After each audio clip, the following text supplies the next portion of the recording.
Baginda Rasulullah pernah bersabda, arba'un min sa'adatil mar'il muslim, bahwa sesungguhnya ada 4 perkara yang kalau kita orang Bogor ini mau bahagia. Wa idza maritum fa huwa yashfin. Kalau saja kita sakit, yakin 1000% Allah yang akan menyembuhkan kita. Dokter, obat, tabib, masker, hand sanitizer cuma perantara. Ini orang setengah-setengah nih bikin repot malaikat. Sholat rajin, maksiat tekun. Ngaji setengah jam, ngomongin tetangga sejam setengah. Sedekah mau, nyolongnya lebih gede dari yang saya sedekahin. Nih orang model saya nih Pak, model bikin repot malaikat, STMJ. Sholat tekun, maksiat jalan. Falyakhruj min tahtis samai. Silahkan kalian keluar dari kolong langit. Keluar. Wal yatlub rabban siwaya. Cari Tuhan selain aku, kata Allah.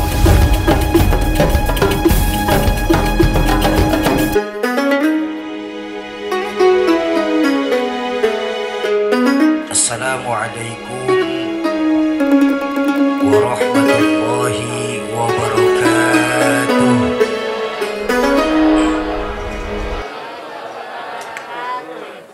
Alhamdulillahilladzi khalaqana min zakari wa unsa wa ja'alana syu'uban wa qabaila lita'arafu. Wassalatu wassalamu ala sayyidina Rasulillah Sayyidina wa maulana Muhammad ibn Abdillah wa ala alihi wa ashabihi wa man tabi'ahu wa wala. La hawla wa la quwwata illa billah, amma ba'du. Hadratul mukarramun, para alimul ulama, para ajengan, para habaib, para masyayikh, wabil khusus guru kita bersama Al-Mukarram Kiai Haji Ahmad Qasasih, Mukarram Habib Al-Mahbub Al-Habib Dede Jamalul Lail, Mukarram Ustadz Iwan Qasasih, Mukarram Ustadz Ishaq Iskandar, Bapak Guru Juhri. Mudah-mudahan Allah panjangkan usia guru-guru kita dalam ketaatan kepada Allah Subhanahu wa ta'ala. Yang saya hormati para tokoh-tokoh masyarakat, tokoh-tokoh kepemudaan. Ada Bapak Haji Zainal Abidin, Bapak Haji Musa Syafi'i, pengurus RW dan RT, wabil khusus keluarga besar dari Bapak Inan Salim dan Ibu Yuningsih, terkhusus untuk calon pengantin Teh Siska Fauzia dan Kang Miftahuddin Al-Qadri, bapak-bapak dan ibu-ibu, pengantin baru dan pengantin kawakan, para calon penghuni surganya Allah yang dicintai Allah Subhanahu wa ta'ala. Saya izin berdiri sajalah. Alhamdulillah, malam hari ini kita duduk dan berkumpul dalam rangka tasyakuran walimatul urus yang insya Allah akan dilaksanakan pada besok hari. Tidak ada satupun yang berumah tangga. Iya sebentar, soundnya jangan ditutup semua bang, noise gate-nya bang, jadi kecekek suaranya nih. Iya dibuka aja noise gate-nya. Oke, efeknya turunin dikit bang. Tes lagi, turunin lagi bang. Tes. Ya makasih. Sampai mana saya barusan? Tidak ada satupun yang namanya rumah tangga itu untuk uji coba, apalagi coba-cobain. Betul? Yang namanya rumah tangga kalau bisa mas seumur hidup sekali. Makanya dalam rangka yang berbahagia malam hari ini, saya pun hanya ingin menyampaikan sebuah hadis baginda Rasulullah Sallallahu Alaihi Wasallam yang berisi tentang kebahagiaan. Karena lagi PPKM, Maka malam hari ini saya nyampein satu hadis saja dah. Ya, mudah-mudahan 15 menit selesai. Memangnya kalau di Bogor Walimatul Urus sampai jam berapa, Pak? Jam 1. Jam 1. Mengambil keberkahan dari tempat mulia ini karena orang tua saya pernah di masjid depan ya katanya ya. Entah tahun berapa, lupa juga, tapi pernah mengambil keberkahan dari tempat mulia ini. Saya hanya ingin menyampaikan sebuah hadis baginda Rasulullah Sallallahu Alaihi Wasallam yang berisi tentang kebahagiaan. Iya, sebentar. Iya. Iya, duduk yang sayang ya. Iya, susah ngomong kalau ada saingan. Baginda Rasulullah pernah bersabda, arba'un min sa'adatil mar'il muslim, bahwa sesungguhnya ada 4 perkara yang kalau kita orang Bogor ini mau bahagia. Pertanyaan saya, kita semua yang hadir di sini mau bahagia apa tidak? Mau, pasti mau jawabannya. Baik pengantin baru maupun pengantin kawakan pasti mau bahagia. Betul? Kenapa? Doa yang kita lantunkan minimal setiap habis sholat itu apa? Rabbana atina fid dunya hasanah wa fil akhirati. Dunia sampai akhirat kita minta bahagia. Tapi pesan baginda Nabi, kalau kita mau bahagia, kita harus punya 4 perkara. Pertama, kalau kita mau bahagia, pesan baginda Nabi apa? Pertama, kita harus punya baitun wasi'. Punya rumah biar bagus asal besar. Atau enggak apa-apa. Punya rumah bagus besar, bahagia apa tidak? Bahagia apa tidak, Kang? Di mana rumah kita sesungguhnya sebagai muslim? Ternyata rumah kita adanya di hati kita, Bu. Kenapa? Betapapun besar rumah kita, miliaran kita punya uang, hektaran kita punya tanah, tapi kalau hati kita kecil, Pak, sempit rasanya itu rumah. Betul? Ayo, berapa banyak kita punya kawan yang tinggal di perumahan Yasmin tuh, ya, yang tinggal di sana justru terkena yang namanya penyakit broken home. Penyakit nggak betah di rumah. Artinya suami kemana, istri kemana, anak kemana, iya kan? Tapi kita tengoklah tetangga kita di sini, rumah cuma ngontrak, masuk golongan makmur, rumah doang sama sumur. Iya, makmur. Tapi karena hati kita luas di sini, Pak, besar rasanya itu rumah kok, Pak. Di rumah antara suami, istri, dan anak masih bisa bercanda bareng. Di rumah masih ada yang membaca Al-Quran. Di rumah masih ada yang bersenandung sholawat. Di rumah masih bisa menghidupkan sholat tahajud. Itu besar rasanya itu rumah tuh. Ayo. Menurut sejarah, rumah baginda Nabi itu tercatat nggak lebih dari 3 kali 4 meter saja. Tapi maaf Bapak Ibu, dari rumah yang 3 kali 4 meter tersebut keluar sabda beliau yang dahsyat. Apa? Baiti jannati. Rumah tanggaku laksana sorga bagiku. Kenapa? Hati baginda Nabi luas. Nah, ini yang celaka, sudah rumah ngontrak hati sempit. Kiamat itu namanya tuh, Pak. Itu terkena 2 penyakit tuh. Susah melihat orang senang sama senang melihat orang susah. Itu orang kalau kena 2 penyakit tersebut, insya Allah yang namanya gemuk jauh, Bu ya. Benar-benar ini. Melihat orang senang susah, melihat orang susah senang. Suami pulang kerja masih keringetan, istri laporan, Kang, tetangga kita baru ganti TV, meriang. Bu, nggak diapa-apain, dia meriang aja tuh. Dibawa ke rumah sakit. Baru sampai rumah sakit dapat SMS, temennya ganti motor, diimpus. Baru mau masuk jarum impusan, Bu, dapat telepon temennya ganti mobil, mati. Tersiksa oleh perasaan. Makanya baginda Nabi mengajarkan, Kalau kita mau bahagia di sini, kita harus punya hati yang luas. Merasa cukup dengan apa yang Allah berikan kepada kita, tidak mudah ngiri atas apa yang Allah berikan kepada orang lain. Ngiri ini penyakit bahaya. Ya Bu, apaan? Nah, eta ngiri itu baru ngiri Bu. Coba kalau nganan, Bu jauhan lagi Bu. Ayo nih maaf nih ngomongin penyakit kita nih ya. Ini kan akhir-akhir ini Bu ya. Maaf Bu ya, maaf. Maaf Bu Pak, maaf sekali. Kita lebih sering memikirkan dan mengkhawatirkan penyakit jasmani, tapi lupa memperhatikan penyakit rohani. Betul. Kita lupa tuh. Penyakit jasmani paling hanya menghancurkan dunia, tidak sampai mencelakakan akhirat. Tapi penyakit rohani, dunia kita dijauhkan, akhirat kita akan celaka. Nih contoh nih, yang sekarang lagi kita ditakut-takutin nih. Apa? Kopet. Hah? Kopet.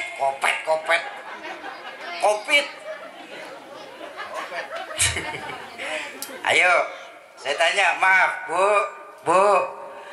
Yang terparah dari orang kena penyakit COVID apa sih?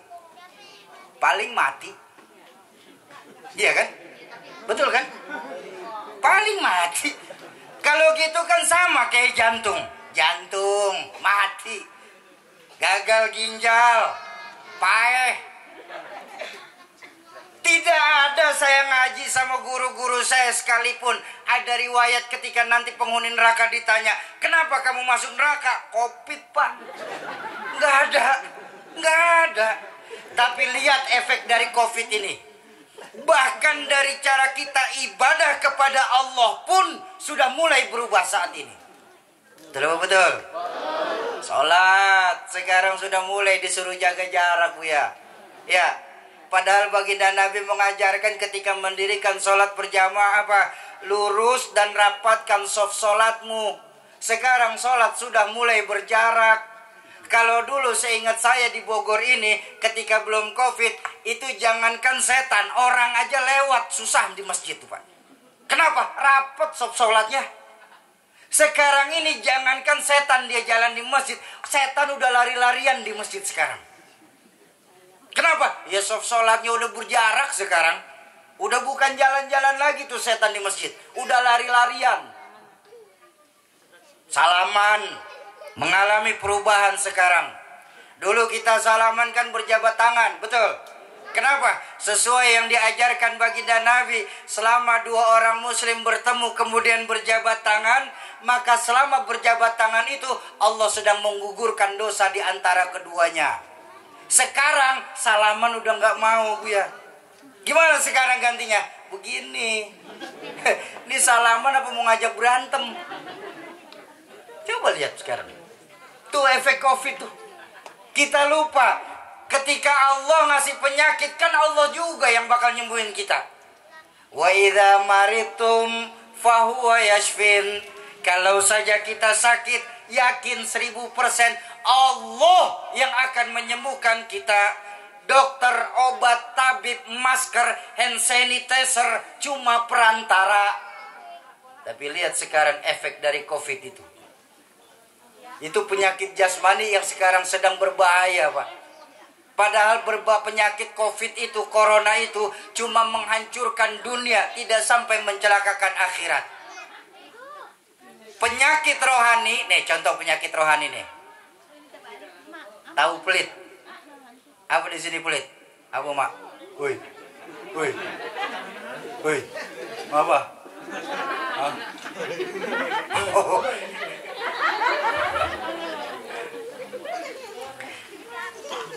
Penyakit rohani nih, pelit. Tahu pelit? Saya tanya sekarang, di sini yang hadir ada nggak yang senang sama orang pelit? Ayo jawab yang kompak, ada apa tidak? Tidak ada. Walaupun kadang-kadang kita suka pelit. Tapi tidak ada satupun dari kita yang senang sama orang pelit. Betul apa betul? Lihat orang pelit. Dunia kita dijauhkan, akhirat kita akan dimintakan pertanggungjawaban atas apa yang sudah kita lakukan di dunia ini. Nih penyakit hati nih. Ya, makanya pantas saya punya orang tua. Sekali lagi mohon maaf Habibana, saya bukan anak bontot, tapi di atas bontot, pengais bungsu. Ya, semua anak ayah itu ada 9 dari 4 umi. Dari 4 umi 9. Cuma yang paling banyak dari umi saya yang pertama. Dapat 5, meninggal 1, tinggal 4. Ya, saya anak nomor 4, tapi kalau urutan nomor 3. Kenapa urutannya naik? Karena abang saya meninggal nomor 2. Jadi dibuat Habibana biar danta aja deh, bahasa Betawi bilang mah. Biar pasti aja, saya bukan anak bontot, tapi di atas bontot. Saya alhamdulillah juga sudah nikah, Bu. Ya, cuman 15 tahun pernikahan sampai sekarang belum dikasih anak. Dan dikasih anak istri.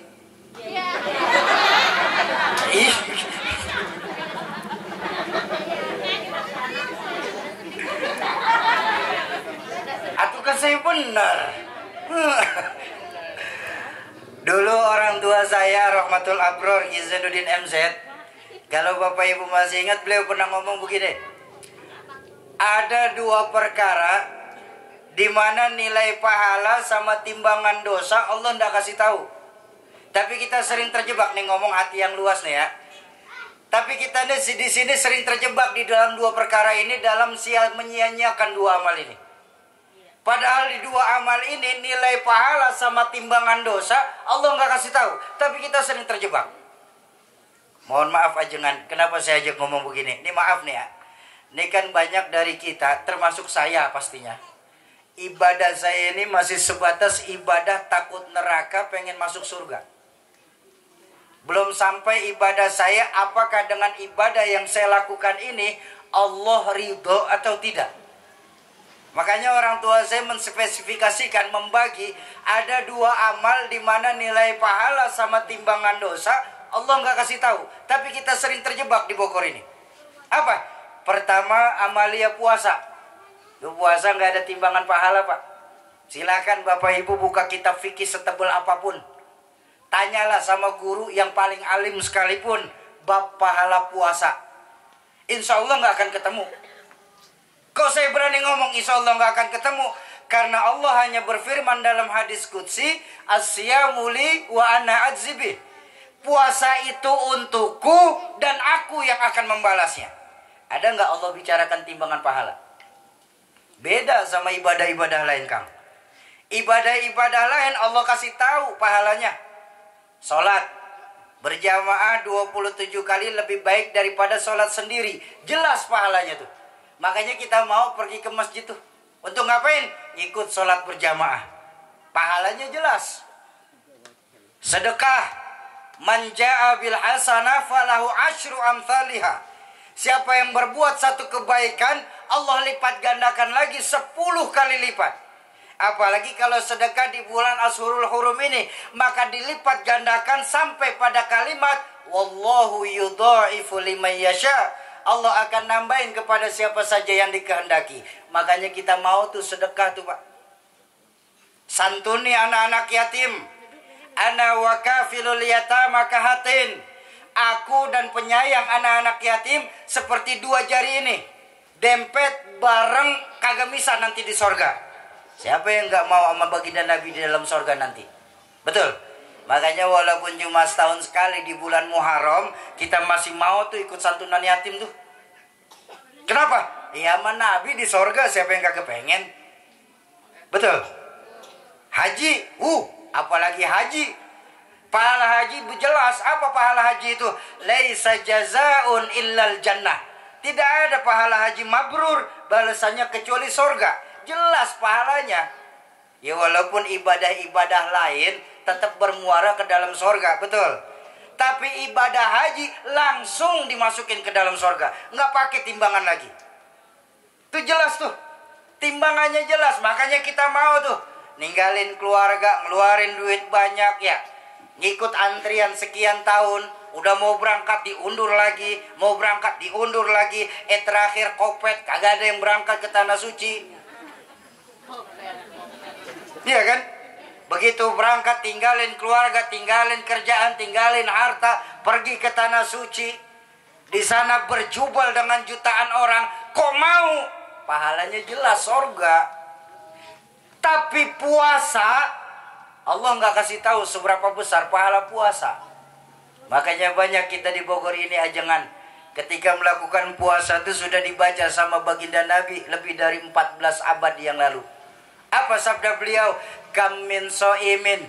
Berapa banyak nanti umatku yang ketika melakukan puasa cuma sebatas menahan lapar dan hausnya saja. Illal ju' wal atos. Kecuali menahan lapar dan hausnya saja. Artinya apa, Kang? Bu, puasa sih puasa, tapi ngomongin tetangga jalan terus. Ada yang kayak begitu di sini? Yang mana? Di sini nggak ada, di tempat saya. Di tempat saya banyak. Di sini mah insya Allah sama.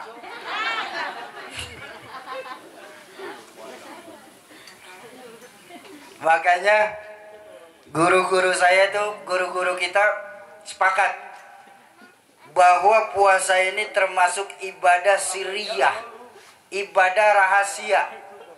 Kau bisa ibadah rahasia, kalau yang lain ibadah zahiriyah, ibadah kelihatan. Puasa ini cuman kita saja sama Allah yang tahu, mengembalikan lagi nilai-nilai disiplin kita kepada Allah. Hakikat puasa sesungguhnya. Nih contoh nih, saya tanya, ketika puasa kemarin pada sholat zuhur kan? Sholat nggak? Sholat, yang sholat. Iya, yang sholat. Yang kagak mau pulas. Ya, baik. Sebelum sholat kan kita diajarin untuk wudhu ya. Di wudhu kan ada kekumur ya. Nah, saat kekumur umpama kita korupsi air, dikit aja air tuh kita minum, Pak. Jangankan satpam, apalagi polisi. Temen wudhu sebelah juga kagak bakal tahu kita korupsi air. Iya kan? Tapi kenapa hal itu nggak mau kita lakukan? Malu kepada Allah. Coba lihat hakikat puasa sesungguhnya. Apa yang diajarkan puasa? Jangan kita bicara sesuatu yang halal. Jangan kita bicara sesuatu yang haram, Pak. Yang halal sekalipun, kalau memang belum waktunya kan nggak boleh tuh puasa tuh ngajarin kita. Nasi halal apa haram? Halal, habis maghrib. Iya kan? Air kelapa halal apa haram? Halal, habis maghrib. Jengkol makruh. Suami sendiri halal apa haram? Halal, habis traweh, habis maghrib. Nafsu amat habis maghrib. Habis traweh legaan dikit. Habis maghrib keburu-buru, Bu. Habis traweh legaan enak. Coba lihat. Puasa mengajarkan disiplin makan minum. Mengajarkan kembalikan lagi hakikat kita, iman kita kepada Allah Subhanahu wa ta'ala. Itu yang pertama. Bahwa Ramadan itu bukannya nggak pernah datang lagi, Pak. Ramadan bukan nggak akan datang lagi. Ramadan itu selalu datang ke dunia ini. Pertanyaannya, apakah kita masih bisa ketemu di Ramadan yang akan datang? Ya, ayo. Buat kita semua nih, baik pengantin baru maupun pengantin kawakan. Kalau kita masih dikasih kesempatan nikmat untuk menemui Ramadan, jadikan Ramadan besok sebagai Ramadan terbaik yang pernah kita laksanakan. Ya, itu yang pertama. Amaliyah yang tidak ada timbangan pahala, tapi kita sering menyanyiakan amaliyah ini. Puasa. Yang kedua, amaliyah yang tidak ada takaran dosa. Ini kita juga sering nih, Pak. Apa? Kufur nikmat. Ini karena hati kita nggak luas nih. Makanya saya bilang, ya, Bu, ogah banget sama nyaut, saya heran. Tenang, Pak, kalau kita kan CS ya, Kang ya. Aman, nih reseh nih emang nih. Udah depan mata kagak mau nyaut. Oh kaget ya, kaget, maaf sayang, maaf.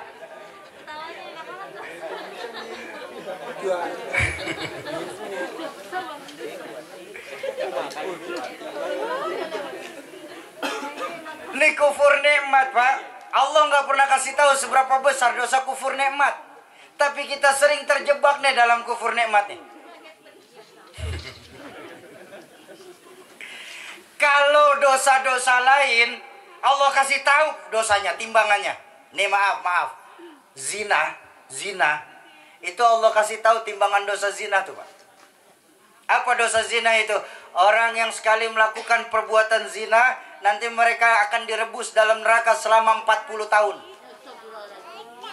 Di mana satu hari di sisi Allah laksana 1000 tahun kita di dunia ini. Pan enak, gampang ngitungnya tuh, Pak. 1 kali 360 dikali 40 dikali 1000. Itu yang baru sekali tuh. Yang baru sekali. Kalau yang ngambil tiket terusan jelas tuh dosanya tuh zina tuh. Ghibah. Jelas juga dosa ghibah. Apa dosa ghibah? Orang yang senang menggunjingkan sesama saudara muslimnya, nanti mereka dalam neraka akan diberikan makanan dari buah yang bernama zakum. Zakum tuh buahnya kecil, tapi durinya keluar. Yang mau nggak mau kita akan makan, Bu. Karena nanti di yaumil mahsyar itu ruh dan jasad akan dijadikan satu lagi. Maka kita akan merasakan lagi sifat-sifat manusiawi yang namanya lapar, yang namanya haus. Akan diberikan makanan dari buah yang bernama zakum. Buahnya kecil, durinya keluar. Yang mau nggak mau kita makan buah itu. Ketika habis kita makan, hancur dulu tenggorokan kita dibuat karenanya. Tuh dosa ghibah tuh. Ada orang nanya, Sogi, apa Kang? Memang penghuni neraka cuma dikasih makan doang, nggak dikasih minum. Nah kalau ntar haus bagaimana? Oh tenang Kang. Apa minuman penghuni neraka? Mereka akan diberikan minuman dari timah yang sedang menggolak. Jelas dosanya. Tapi kufur nikmat, Allah nggak kasih tahu seberapa besar dosa kufur nikmat.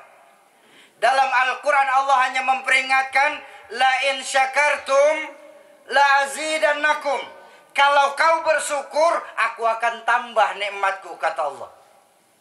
Wala in kafartum, tapi apabila kalian kufur akan nikmat-nikmat yang aku berikan, hei orang Bogor, ingat baik-baik, inna azabi lasyadid, sungguh azabku sangat pedih adanya. Alhamdulillah, makasih. Ada air kelapa lagi. Ya. Sebentar. Ya. Ya, makasih. Ini minuman banyak bukan berarti ceramahnya lama nih, Bang. Jangan dipikir wajib Kiki minumannya banyak, ceramahnya bakal lama. Nggak ngaruh, ini mah cuma pajangan doang, Bang. Ember ditaruh tetap aja bubar kita mah. Bercanda.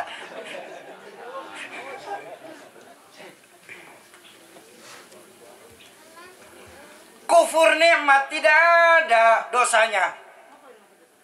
Kenapa saya ngaji sama guru saya, tapi buat perbandingan saja nih. Dalam kitab Al-Qudsiyah di jilid kedua, Allah pernah berfirman dalam hadis qudsi begini tentang orang kufur nikmat.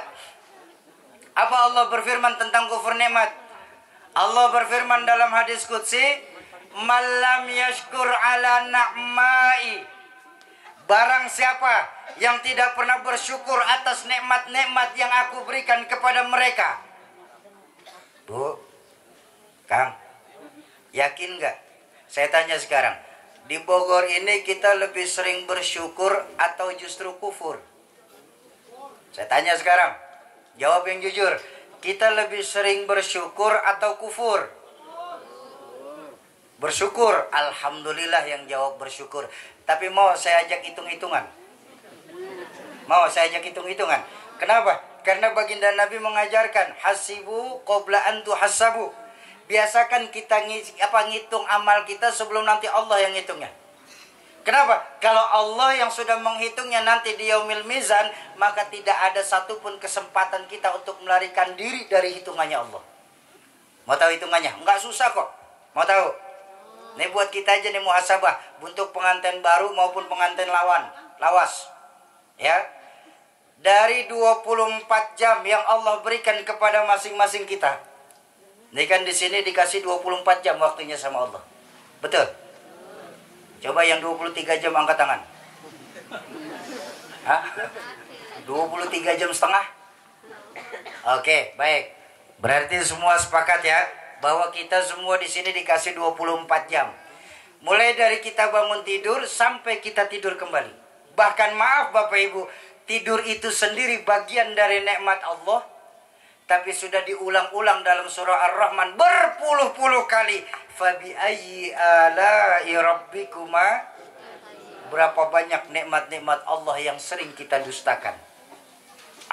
Oke. Rasanya kami ini masih sering banyak bersyukurnya nih. Baik. Saya tanya lagi. Dari 24 jam kita pecah menjadi beberapa bagian. Jadi biar kita tahu syukur kita lebih banyak atau kufur kita yang lebih banyak. Ya. Dari 24 jam kita pecah, Bang. Waktu normal untuk beristirahat menurut ilmu kedokteran berapa lama? 8 jam. 8 jam. Baik. Potong 8 jam pertama, buang. Waktu normal untuk bekerja menurut ilmu profesional pun 8 jam. Di luar jam istirahat. Lebih dari 8 jam itu hitungannya lembur. Iya kan? Baik. Buang 8 jam kedua. Itu aja udah ketahuan tuh. 8 jam pertama buat tidur, 8 jam kedua buat kerja. Kan masih ada 8 jam terakhir. Maaf Bapak Ibu, maaf. Kalau kita benar mau adil kepada Allah, seharusnya yang 8 jam kan kita maksimalkan buat ibadah sama Allah. Tapi berapa banyak saya tanya dari 8 jam yang kita maksimalkan? Anggap. Insya Allah orang sini sholat 5 waktu nggak akan ketinggalan. Amin. Baik. Sekarang saya tanya, jawab jujur. Sekali sholat orang sini berapa lama Pak? 5 menit, kelamaan. 5 menit mah doa apa udah kebaca tuh Pak. Iya. Rata-rata kita sholat tuh 3 menit setengah Pak. Malah teman saya ada 1 menit setengah. Itu katanya udah hafal sih dia Pak. Tapi baik. Saya ikutin Kang. 5 menit. 5 kali 5 25. Soki, kan bukan cuma sholat doang Soki. Terus kita kan juga ngaji, alhamdulillah. Baik, taruhlah rata-rata kita ngaji 1 hari 1 juz. Bukan buat para penghafal Quran ya. Rata-rata kita nih Kang. Iya. 1 juz itu kalau masih bacanya rada-rada nggak lancar, sekitar 1 jam. Kalau lancar, insya Allah setengah jam selesai dengan tartil. Ya, baik, 1 jam itu. Baru 1 jam 25. Soki, apa? Kan bukan cuma ngaji sama sholat aja. Terus, kita kan silaturahmi. Baik, hitung lagi silaturahmi Bang. Sekali silaturahmi kita main ke tempat teman berapa lama? Sejam, kelamaan. Sejam. Kalau nggak kitanya yang nggak betah, tuan rumah yang udah nggak betah Pak. Ya kalau sejam mah begitu doang. Kalau kitanya yang nggak betah, tuan rumah yang nggak betah. Udah gitu aja. Ya benar ya. Tapi baik, 1 jam lagi. 1 jam silaturahmi, 1 jam ngaji 1 juz, 25 menit buat sholat. Masih ada 5 jam 35 menit lagi. Pantas Allah ulang-ulang. Fabi ayyi ala'i rabbikuma tukadziban. Berapa banyak nikmat-nikmat Allah yang sering kita dustakan. Tuh. Malam yashkur ala na'mai. Barang siapa yang tidak pernah bersyukur atas nikmat-nikmat yang aku berikan kepada mereka. Wala yasbir ala balai. Dan mereka juga tidak pernah bersabar atas musibah yang aku timpakan kepada dirinya. Ini kita di Bogor juga sering nih Kang. Ini maaf nih ya. Ya Allah Soki, kenapa Kang? Saya mau sholat rajin, sama duit kagak pelit, sama guru juga hormat, sama orang tua santun, di tengah masyarakat menebarkan kebaikan. Tapi ngapa sih ya Soki ya? Allah nih silih berganti menimpakan musibahnya kepada keluarga kami Soki. Tuh salah satu bukti tuh. Baru kemarin ayam saya mati tetelo Soki. Sekarang mau berangkat ngaji, motor saya banyak pakai kempes. Ini Allah nggak sayang sama saya Soki. Tuh bukti itu Pak, kita nggak sabar. Ya Bu, kita sering lupa Bu. Bahwa janji Allah dalam Al-Quran ketika kita kasih musibah apa? La yukallifullahu nafsan illa wus'aha.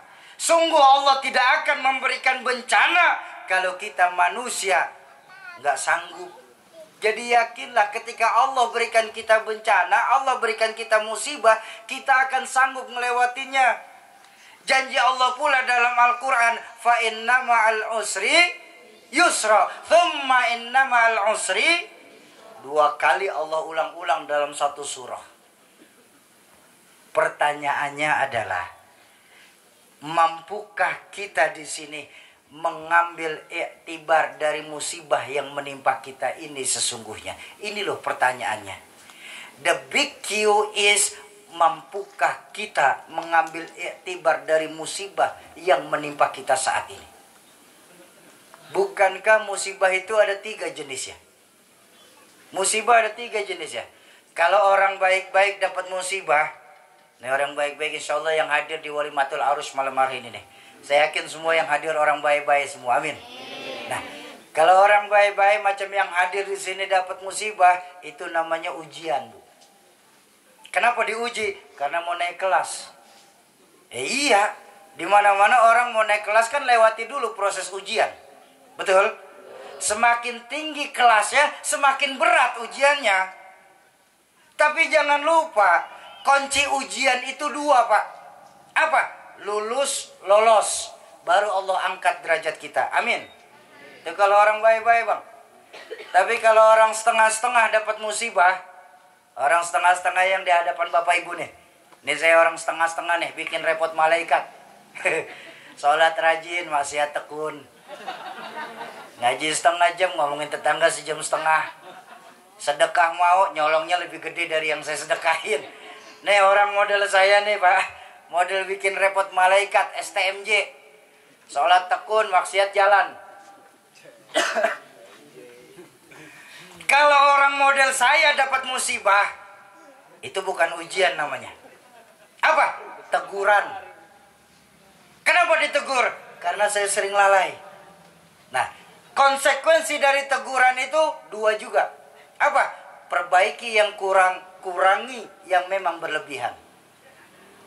Tapi kalau orang jahat dapat musibah, sholat kagak mau, sama guru musuhan, sama majlis taklim pantat gatel, sholat berjamaah ogah, begitu masjid ditutup paling berisik. Ini orang kayak begini kalau dapat musibah bukan ujian, bukan teguran, apa? Persekot, panjer, DP, ntar kisah di akhirat atau digebugin. Nah tinggal pintar-pintar kita aja muhasabahnya, Bang. Ngambil iktibarnya. Apakah musibah yang menimpa kita ini sebagai ujiankah, sebagai tegurankah, atau sebagai hukuman buat kita adanya? Kalau ujian, apa saya tadi bilang? Lulus, lolos.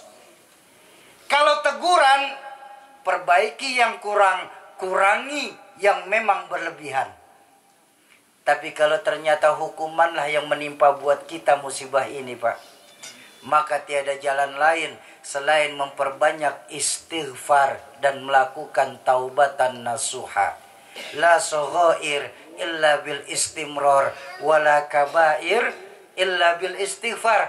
Tidak ada yang namanya dosa kecil kalau dilakuin setiap waktu, Bang. Juga nggak ada yang namanya dosa besar kalau ditimpa dengan istighfar dan melakukan taubatan nasuha. Bapak Ibu jamaah ma'asyiral muslimin dan muslimat, para calon penghuni surganya Allah yang dicintai Allah Subhanahu wa taala. Wala yasbir ala balai, dan mereka juga tidak bersabar atas musibah yang aku timpakan kepada dirinya. Apa ancaman Allah tentang 2 perkara ini, Bang? Ancaman Allah tentang 2 perkara ini, falyakhruj min tahtis samai, silahkan kalian keluar dari kolong langitku. Keluar. Allah, diusir kita, Bang. Kalau kita diusir dari Bogor, kita masih bisa pindah ke Jakarta, ke Bandung. Kita diusir dari Jawa Barat, kita masih bisa pindah ke Sumatera. Kita diusir dari Indonesia, kita masih bisa minta suaka ke Singapura, Inggris, dan Australia. Tapi kalau ketika diusir dari kolong langit, Mau nyari langit mana lagi? Planet juga langit Allah. Ayo mau nyari langit planet mana lagi?